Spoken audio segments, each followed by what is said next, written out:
Doctor बाबा साहब अम्बेडकर जी ने शिक्षा का वर्णन किया है। मैं जब महाराष्ट्र में एमएलए था तो मुझे भी एक इंजीनियरिंग कॉलेज मिला और मुझे मिला हुआ इंजीनियरिंग कॉलेज मैंने नागपुर के अंजुमन इस्लाम को दिया और इसलिए हम मस्जिद में एक बार नहीं 100 बार नमाज पढ़े कि कोई भी व्यक्ति उसकी जात, पंथ, धर्म, भाषा और सेक्स से बड़ा नहीं होता। जो करेगा जात की बात उसको कस के मारूंगा लात। मैं इंजीनियर नहीं हूँ। बहुत लोगों की गलत फहमी है कि मैं इंजीनियर हूँ क्योंकि मेरे नाम पर 7 वर्ल्ड रिकॉर्ड हुए हैं। मैं उतना विद्वान नहीं हूँ, अभी तक मैं डॉक्टर नाम नहीं लगा हूँ। मैं कॉमर्स ग्रेजुएट और MBA। रिकॉर्ड मेरे हुए इंजीनियरिंग में, सिविल इंजीनियरिंग में और डिग्रियां मिली कृषि विज्ञान में क्योंकि हमारे यहाँ विदर्भ में 10,000 से ज्यादा किसानों ने आत्महत्या की है।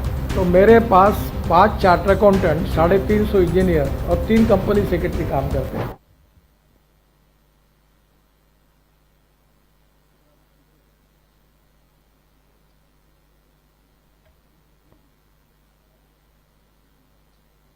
आदरणीय मंत्री राजेश धर्माणी जी, अंजुमन इस्लामिया के अध्यक्ष पद्मश्री डॉक्टर जहीर काजी जी, मेरे मित्र हमारे नागपुर के प्रसिद्ध ऑर्थोपेडिक सर्जन और जिन्होंने हमारे नासिक की जो आरोग्य विद्यापीठ है, यूनिवर्सिटी है, उसका नेतृत्व करते हुए बहुत अच्छे इनिशिएटिव किए हैं, ऐसे संजीव चौधरी।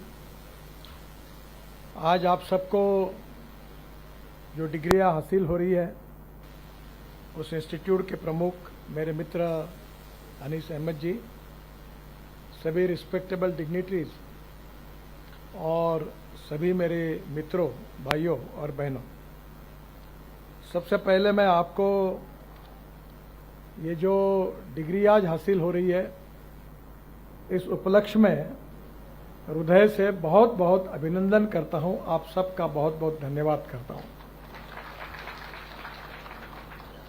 हमारी शिक्षा जो है वो पूरी करने के बाद जब हमको कोई डिग्री हासिल होती है तो हमारे लाइफ के लिए एक बहुत बड़ी अचीवमेंट होती है। जैसे हमारे लिए अचीवमेंट होती है वैसे हमारे पिता, माताजी, हमारा परिवार हमें भी डिग्री हासिल करने के लिए जो खर्चा करता है, जो मेहनत करता है, परिश्रम करता है और एक सपना देखता है कि मेरा लड़का लड़की ये आगे चलकर पढ़कर बहुत बड़ी होगी। जब आप डिग्री हासिल करते हैं तो उनको भी इसकी बहुत बड़ी खुशी होती है। एजुकेशन जो है वो बहुत महत्वपूर्ण है। डॉक्टर बाबा साहब अम्बेडकर जी ने शिक्षा का वर्णन किया है। उन्होंने कहा कि यह टाइग्रेस का मिल्क है, वाघिणीचं दूध है, यानी इतनी ताकत है इसमें। और इसलिए हम सबको शिक्षा में अगर हम एक प्रकार से डिग्री हासिल करते हैं तो हम अपने पूरे परिवार को आगे ले जाने की एक ताकत, शक्ति हमारे बीच में निर्माण होती है। ये जो डिग्री हासिल होती है इसका संबंध ज्ञान से है, नॉलेज।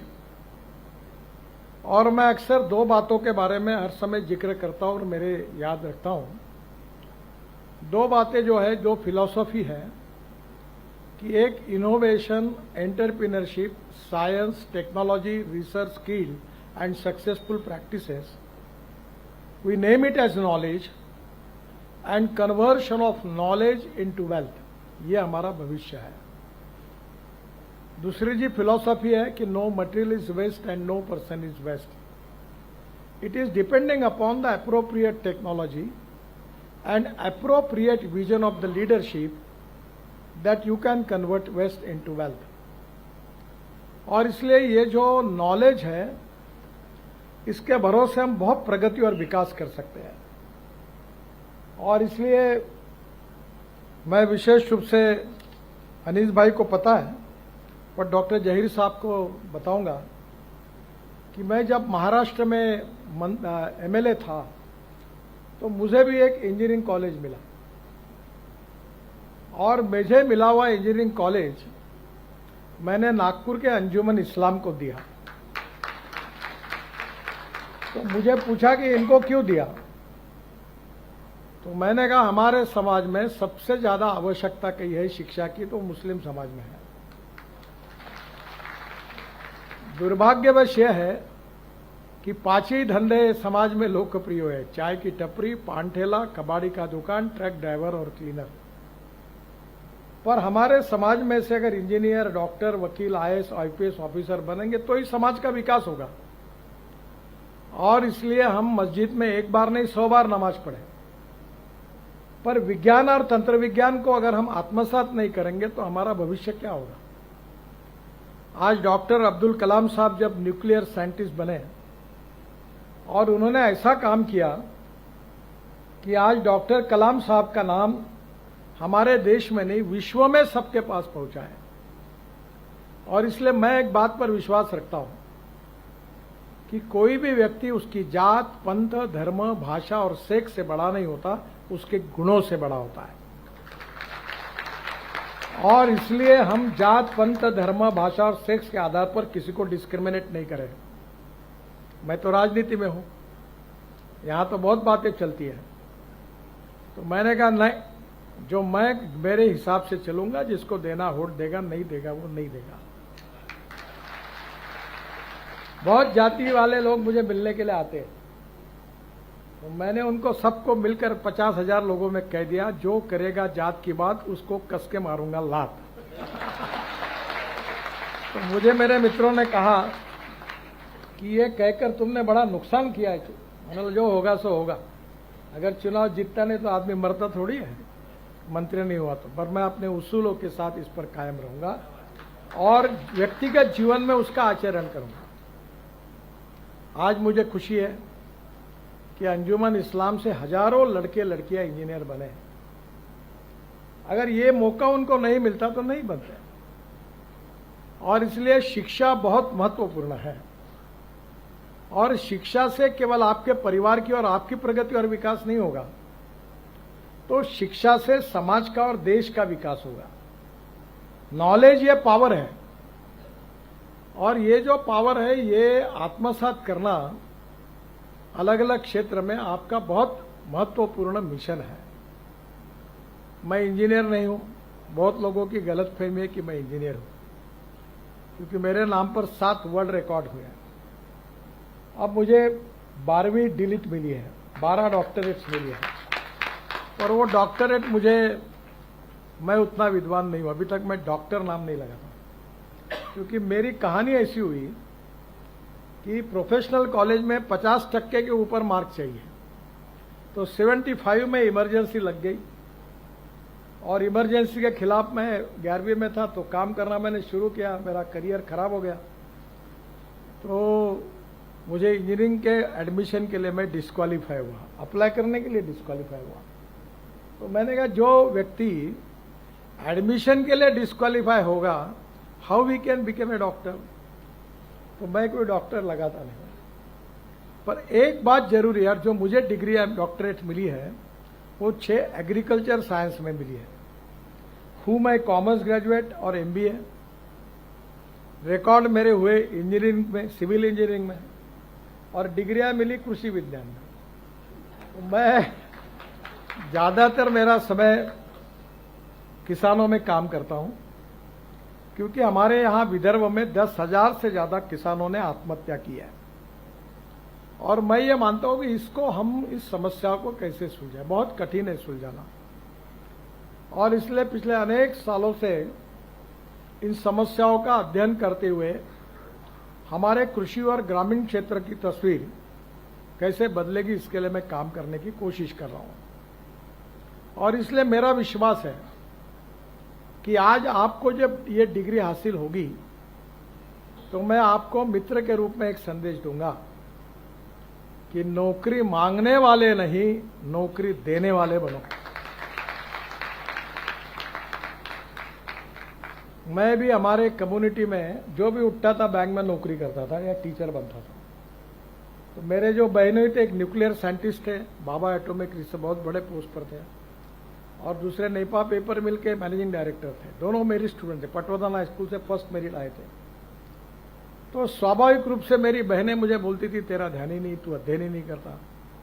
तो मैंने उनको पूछा अध्ययन करके क्या करो, बोले बैंक में सर्विस करो।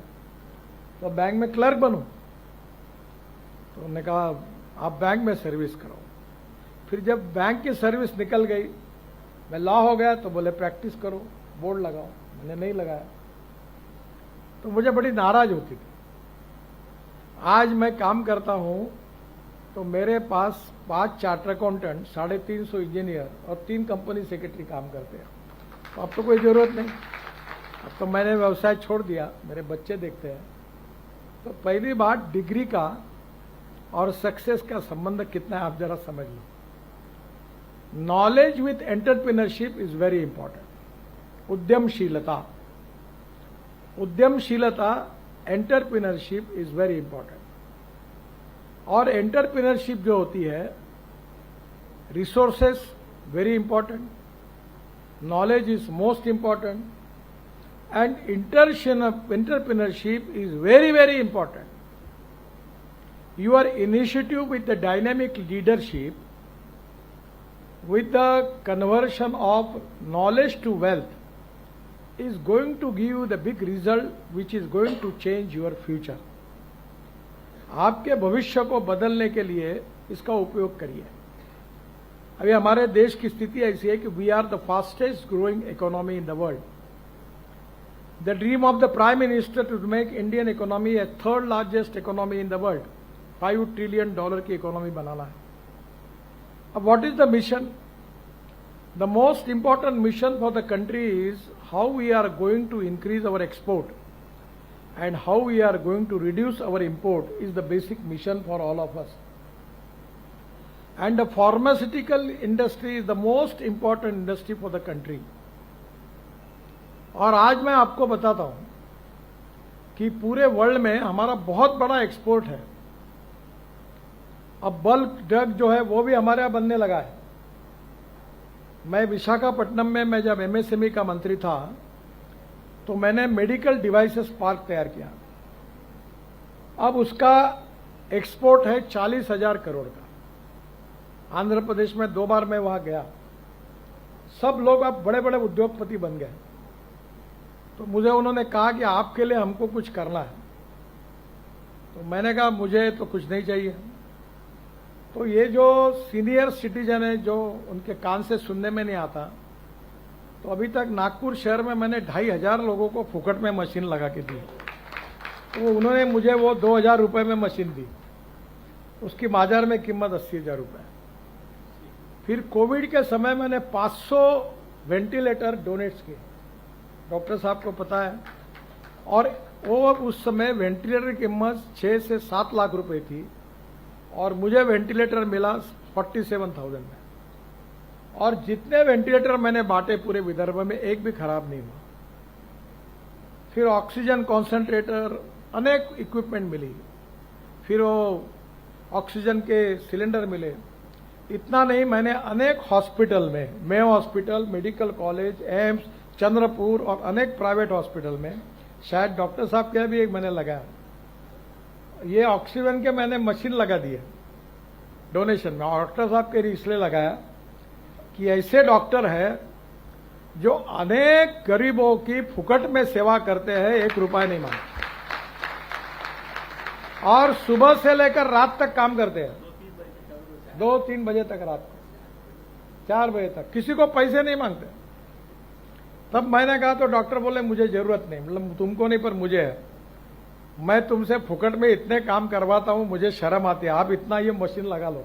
मैंने जबरदस्ती इनके भी हॉस्पिटल, ऐसे 10-12 है, भवानी हॉस्पिटल, बहुत हॉस्पिटल में लगाया ऑक्सीजन प्लांट, और ये सब उन्होंने दिए। अभी मैंने कमाल टॉकीज चौक में मेरी मां के स्मरणार्थ एक बहुत बड़ी बिल्डिंग बनी, वहां कुछ जगह पड़ी थी, उन्होंने दी, और वहां मैं ये MRI, CT scan, pathology laboratory, dialysis की शुरुआत कर रहा हूं। अब एमआरआई अगर मार्केट में जाते हैं तो 12,000 रुपये लगते हैं, तो हमने तय किया हम एमआरआई 800 रुपये में देंगे। सीटी स्कैन के लिए 6,000-7,000 रुपये लगते हैं, हम 600 रुपये में देंगे। डायलिसिस 200 रुपये में करेंगे। पैथोलॉजी लेबोरेटरी में कभी कभी 18,000, 20,000, वो पूरा हम 200 रुपये में करके देंगे। पर इंटरनेशनल स्टैंडर्ड की लेबोरेटरी बना रहे हैं, क्वालिटी के साथ कॉम्प्रोमाइज नहीं है। वो सब इक्विपमेंट मुझे उन्होंने डोनेशन में, सीएसआर में दिए। मैं ये आपको ये मानता हूं कि नॉलेज इंपॉर्टेंट है, वेल्थ इंपॉर्टेंट है, पर वेल्थ में पूरी कमाने के बाद जो गरीब है, शोषित है, पीड़ित है, जो सामाजिक, आर्थिक, शैक्षणिक दूसरे से पिछड़े हुए हैं, उनकी मदद करने में आपको आगे आना होगा। आपको शायद पता नहीं है कि अजीज प्रेम जी करके आईटी सेक्टर के बहुत बड़े व्यक्ति, अभी उनकी उम्र हो गई, मुझे मिलने के लिए बेंगलोर से आए थे। बहुत बड़े व्यक्ति, जलगांव जिले में अमलनेर के वो, और आज उनका वर्ल्ड में नाम है। आज उनकी जो कंपनी है वर्ल्ड में नाम है। प्रगति और विकास करने के लिए कोई जात, पंथ, धर्म, भाषा, सेक्स की जरूरत नहीं है। जिसमें दम है वो करता ही है। पानी का एक सिद्धांत है आर्किमिडीज का कि कोई भी चीज आप पानी में फेंको उतना ही पानी ऊपर आएगा जितना उसका वजन है। तुम कितना ही नाटक करो, कितने भी तुम्हारे फोटो लगाओ, कितना भी बैंड बजाओ, लोग समझ जाते कि तुम कैसे हो। जरूरत नहीं है पॉलिश करने की। पीतल पर कितना भी पॉलिश किया तो भी सोना नहीं बनता, थक जाओगे आप। सोना सोना ही होता है। हमारे जीवन में जो नॉलेज हासिल होगा उसका उपयोग हमारे जीवन में कैसे करना ये आपको तय करना है। आपके टीचर्स और आपकी संस्था ने डिग्री हासिल करने तक आपको पहुंचाया। अब आगे क्या जो कुछ चलना है वो आपको चलना है, और वो चलते समय पहले अपने लिए तो जरूर सोचना ही होगा। Because no philosophy can be taught to empty stomach. पर हम अपने लिए कमाने के बाद जो गरीब है, पीड़ित है, शोषित है, दीन है, दुखी है, उनके लिए हम क्या कर सकते हैं, और उनका आशीर्वाद बहुत बड़ा होता है, और वह आशीर्वाद आपके जीवन में आपको बहुत उपयोगी होगा। और ये जो फील्ड है फार्मेसी का, आने वाले समय में वर्ल्ड में हमारा देश बहुत तेजी से प्रगति कर रहा है, और दुनिया में जो सबसे अब ताकतवान देश है उससे दुनिया के देश अब उससे व्यवहार करना नहीं चाहते। और इसलिए आने वाले समय में हमारे देश में बहुत बड़ा पोटेंशियल है एक्सपोर्ट का। इंपोर्ट को कम करना और एक्सपोर्ट को बढ़ाना, यही तो नेशनलिज्म है। जैसे बात की इन्होंने कि मैं पेट्रोल डीजल में, फॉसिल फ्यूल में 23 लाख करोड़ रुपए हमारे देश के बाहर जाते हैं। तो मैंने तय किया कि हमारे देश के किसान अन्नदाता नहीं, ईंधनदाता बनेंगे, ऊर्जादाता बनेंगे। अभी डांबर भी बन गया, नागपुर जबलपुर में एक अच्छा रोड भी बनाया जो किसानों के डांबर से बना, और वो हाइड्रोजन दाता बनेगा। ये सब हो गया। मेरे पास गाड़ी आई है बाहर, कार्यक्रम खत्म होने के बाद जरूर देखिए। वो गाड़ी है टोयोटा कंपनी की इनोवा, तो पॉपुलर गाड़ी है, पर वो पेट्रोल पे नहीं चलती, डीजल पे नहीं। 100% मक्के से, चावल से, शुगर के जूस से, मोलाइसिस से बायो इथेनॉल बनता है, उसके ऊपर चलती है। अब पेट्रोल का भाव है 120 लीटर, इथेनॉल का भाव है 60 रुपए litre. Pollution zero, petrol diesel का पोल्यूशन होता है, और ये गाड़ी चलते चलते 60% बिजली तैयार करती है। तो 120 रुपए पेट्रोल जब आप यूज करोगे तब उतने ही माइलेज के लिए इथेनॉल यूज करोगे, उसकी कीमत है 25 रुपए। Pollution zero, import substitute, cost effective, pollution free और इंडिजिनियस। अब मोटरसाइकिल भी बजाज, टीवीएस, हीरो, होंडा सबकी बन गई। अब गाड़ियां भी Tata, Mahindra, Suzuki, Toyota, Hyundai सबकी आ गई। अब इथेनॉल के पंप भी शुरू हो रहे हैं। तो धीरे धीरे हमें पेट्रोल इंपोर्ट करने की जरूरत नहीं पड़ेगी। अब हवाई जहाज का ईंधन भी किसान बना रहा है। पानीपत में हमने जो परल, ये राइस स्ट्रॉ जलता है, उससे 1 lakh litre ethanol, 150 ton bitumen और 78,000 ton per year bio aviation fuel यानी हवाई ईंधन भी बनाया है। तो रिसर्च एंड टेक्नोलॉजी के आधार पर हम दुनिया में कहीं भी जा सकते हैं, जिसका उल्लेख अनीस भाई कर रहे थे। हमारा 1 एकड़ में 4 टन संतरा होता है, और मैं अभी स्पेन में गया था, वो 1 एकड़ में 25 से 30 टन होता है, यानी हमसे 8-9 गुना ज्यादा। और हमारा किसान अगर 5 गुना करेगा तो पूरे विदर्भ में 5,000 करोड़ का संतरा होता है, अगर हमने टेक्नोलॉजी उनको दी और ये 30,000 करोड़ रुपए का होगा, तो हमारे विदर्भ के किसान आत्महत्या क्यों करेंगे? हमने मदर डेयरी लाया, अभी कल उद्घाटन है। हम धारा का तेल यहां शुरू कर रहे हैं। हमारे यहां 30 लाख लीटर दूध किसानों से नागपुर विदर्भ से लेंगे, हमारे किसान को दूध का उत्पादन मिलेगा, तो वो आत्महत्या क्यों करेगा? और इसलिए आने वाले समय में किसकी डिमांड है, कहां हम इंपोर्ट कर रहे हैं, क्या हम कर सकते हैं, इसमें हमको जाना होगा। मैं आपको प्रार्थना करूंगा कि फार्मास्यूटिकल में विशेष रूप से इंजेक्शंस हो, टैबलेट हो, कैप्सूल्स हो, इक्विपमेंट हो, इसमें ह्यूज पोटेंशियल है। और इतना ही नहीं कि इतना बड़ा पोटेंशियल है कि 2 दिन पहले मेरे पास हैदराबाद के भारत बायोटेक के मालिक आए, तो मैं उनसे बात कर रहा था। वो जो अपना कोविड का वैक्सीन उन्होंने बनाया, तो उन्होंने मुझे कहा कि मैं बड़ौदा के एग्रीकल्चर कॉलेज का विद्यार्थी हूं। तो मैंने कहा तुम्हारा फार्मेसी से क्या संबंध है? नहीं, बोले मैंने बायोटेक लेबोरेटरी खोली, अब बहुत बड़ी हैदराबाद में हो गई। अब देखो उन्होंने वो जो हमारा वैक्सीन है कोविड के ऊपर, वो उन्होंने बनाया, अब दुनिया में एक्सपोर्ट कर रहे हैं, 25,000 करोड़ की कंपनी बनी। और इसलिए रिसर्च के साथ आप आपकी विजन को ब्रॉड करके नए नए प्रयोगों के साथ अगर काम करोगे, तो आर्थिक दृष्टि से भी आपके जीवन में आप बहुत यशस्वी होंगे। नॉलेज आपको हासिल करना है, जीवन भर करते रहना चाहिए, और पैसा भी मिलता है और नॉलेज भी है, तो समाज के लिए और गरीब की याद बाकी जरूर दिल में रखना। और ये 3 बातें अगर याद रखोगे, तो समाज की जो प्रगति और विकास है उसके मापदंड के आधार पर समाज के लोग भी आपसे प्रेम करेंगे, आपकी इज्जत करेंगे, आपकी सम्मान करेंगे, और उसी को जीवन की सफलता कहा जाएगा। मैं आज के इस कार्यक्रम के निमित्त फार्मेसी के स्टूडेंट्स को ये आह्वान करता हूं कि नागपुर में हम फार्मास्यूटिकल इंडस्ट्रीज बहुत बड़े प्रमाण पर ला रहे हैं, और हमारा प्रयास है। अभी मिहान में बहुत बड़ी बड़ी कंपनी, उसमें एक कंपनी है फार्मेसी, न्यूपेन ने क्या, हाँ यूपी, वो मेरे पास मालिक आए थे, बहुत बड़ा एक्सपोर्ट कर, अभी एक्सपांशन कर रहे हैं, और उनको हजारों बीफॉर्म एमफॉर्म ग्रेजुएट्स की जरूरत है। और इसलिए आने वाले समय में आईटी इंडस्ट्री में अभी हमने 90,000 लड़कों को बिहार में रोजगार दिया है। और मेरा प्रयास है कि किसी भी हालत में हम लोग आने वाले 3 साल पूरे करेंगे, तो हमारी संख्या 1.5 लाख के ऊपर जाएगी।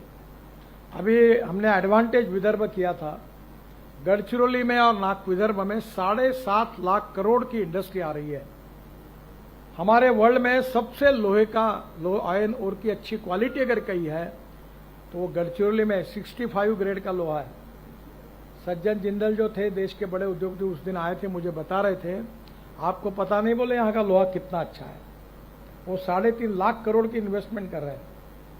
और इसलिए हमारा विदर्भ का विकास हो और आपके जैसे युवाओं को रोजगार मिले, हमारी गरीबी दूर हो, हम अच्छी तरह से सस्टेनेबल डेवलपमेंट होकर हमारे जीवन को जी सके, इस प्रकार के लिए हम सबको उस दिशा में विजन लेकर काम करना है। मैं अक्सर एक बात दोहराता हूं कि you can donate eye, but you can not donate vision. Lack of appropriate vision is a big problem.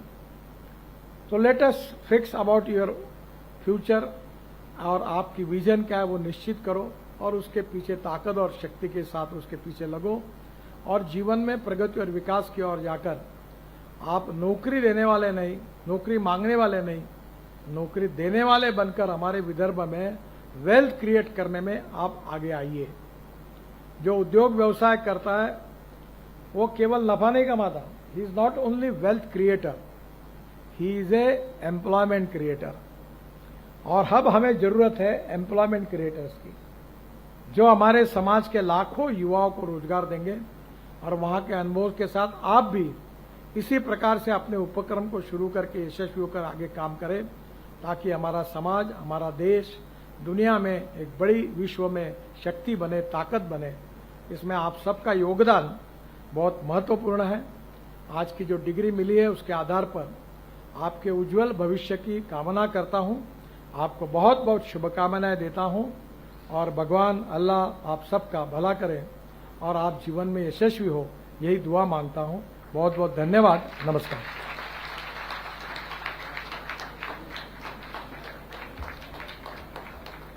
Thank you so much, sir, for your valuable words and guidance towards the student. I request our chief guest and guest of honor, Shri Nitinji Gadkari sir and Mr. Rajesh Dharmane sir, if they could please make a signature on the congratulation letter for the first convocation ceremony 2025.